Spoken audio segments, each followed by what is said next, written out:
I'm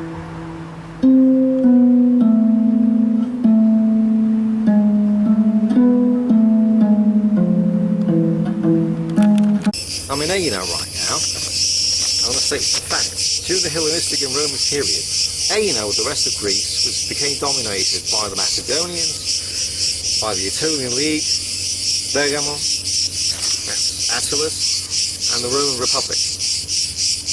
Signing the Archaeological Museum is reported to say that a Jewish community is believed to have established itself in Aegina at the end of the 2nd century AD. Of course, it is said these Jews were fleeing the barbarian invasions. Now, however, the first phases began in the late 3rd century AD and then the 4th century AD. Now, the local Christian tradition has it that the Christian community was established, that is, Christian Jews, was established in the 1st century AD, and having its bishop Crispus. Now, Crispus was a leading rabbi in Corinth, and he was baptized by Paul himself. He is mentioned in the Acts, of course, Crispus. And there were written records of participation by later bishops of Aegina, Gabriel, Thomas, in the Council of Constantinople, 869, and the other Council of Constantinople, 879. Now, the see was at first suffragan, and later it became a titulous see. Now, during the Byzantine period, Aegina belonged to the Eastern Roman Empire after it was divided in 395. That's the death of Theodosius I, and he gave the empire to his son Arcadius in the east and Honorius in the west, of course. Now, during the 7th and 8th centuries AD, most of the Balkans and Greek mainland were overrun by Slavic barbarian tribes. Indeed, according to the Chronicle of Menelaus, the island served as a refuge for the Corinthians fleeing these incursions. Now, the island flourished during the early 9th century as evidenced by church construction activity, but suffered greatly from Arab raids originating from Crete. Now, that's Abu Chavez. Abu Chavez and his family in Crete, they were raiding the surrounding islands. And these are Arab Saracen raiders, and the commies love these guys, including gays like the Yasser Arafat. Now, during that time, some of the population sought refuge in the island's hinterland, establishing the settlement of Valihora. And southern Valihora is a place full of Byzantine churches, over 30 of them. I was there last year, and some of the people of Aegina fled to the mainland, the Greek mainland Greece. Now, according to the 12th century AD, Bishop Baptist Michael Kyriakidis, by this time the island had become a base of pirates. This is corroborated by Benedict of Petersburg's account of Greece in 1891.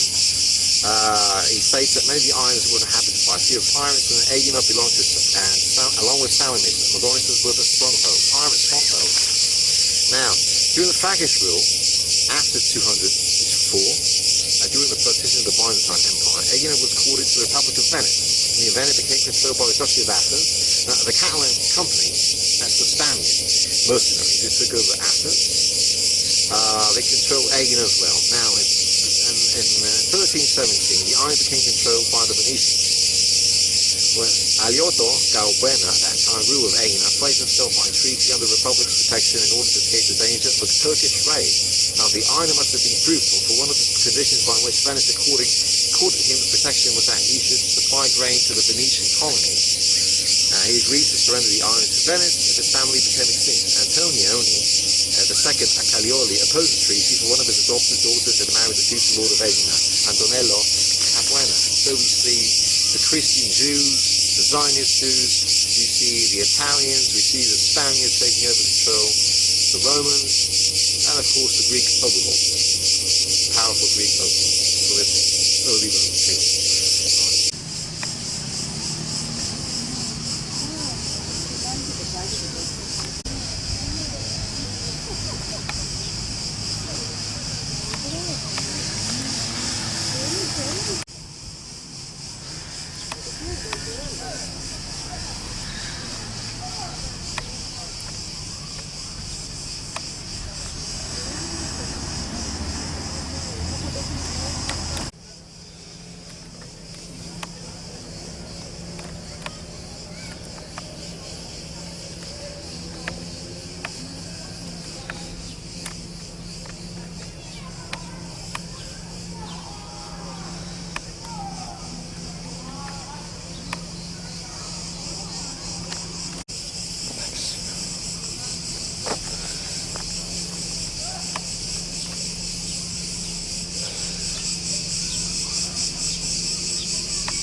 mosaic decorated the floor of the Jewish Synagogue of Aegina.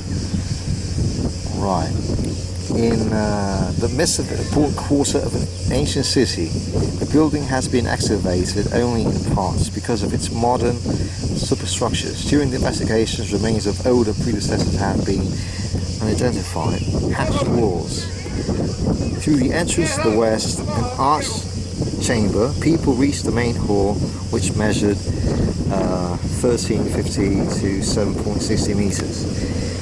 To the east, a raised apsis was annexed in which the shrine of the Torah was stored. Between apsis and the main hall stood the reading desk, white recesses, and east mosaic frame. For the purpose of preservation of the mosaic has been removed from its original context to the actual position.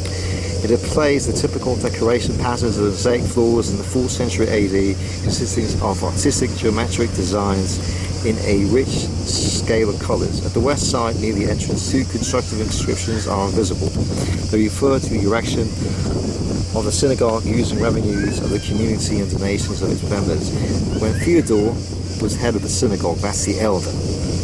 The bedding of the mosaic took place when his homonymous son, Theodore the Younger, held the same position as rabbi.